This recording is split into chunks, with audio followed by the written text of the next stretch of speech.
కోడిపల్లి మండల పరిధిలోని తునికి శ్రీ నల్లపోచమ్మ అమ్మవారి హుండీ ఆదాయం 4,42,012 రూపాయలు వచ్చినట్లు ఈవో రంగారావు తెలిపారు.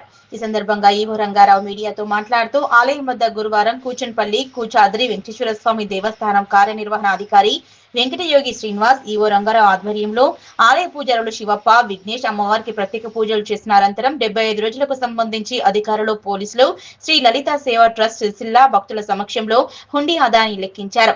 4,42,012 రూపాయల ఆదాయం వచ్చినట్లు తెలిపారు. ఆదాయాన్ని దేవాదాయ శాఖ బ్యాంక్ ఖాతాలో జమ చేయడం జరుగుతుందన్నారు. ఈ కార్యక్రమంలో గ్రామ సర్పంచ్ ధనలక్ష్మి, శేఖర్, ఉప sarpanch Madhusudan Goud, కూచన్పల్లి కూచాద్రి Venkateswara Swamy Devasthanam EO Srinivas, junior assistant Venkatareddy, ఆలయ అభివృద్ధి కమిటీ చైర్మన్ శ్రీనివాస్ రెడ్డి, సభ్యులు, పోలీస్ సిబ్బంది ప్రవీణ్, శోభారాణి, మాజీ సర్పంచ్లు, గ్రామ పెద్దలు, ఆలయ సిబ్బంది, రాజు, అశోక్, గ్రామస్తులు పాల్గొన్నారు.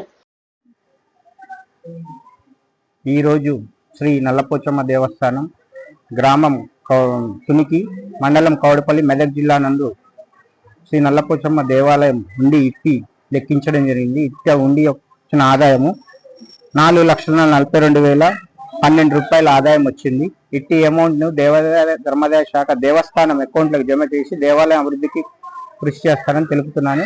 ఇట్టి కార్యక్రమంలో దేవాలయం ఉండి కార్యక్రమంలో సర్పంచ్ గారు, గ్రామ పెద్దలు అందరూ కూడా, మరియు పోలీస్ సిబ్బంది మరియు ప్రెస్ వాళ్ళు, మా దేవాలయం సిబ్బంది అందరూ కూడా కలిసి పాల్గొనడం జరిగింది.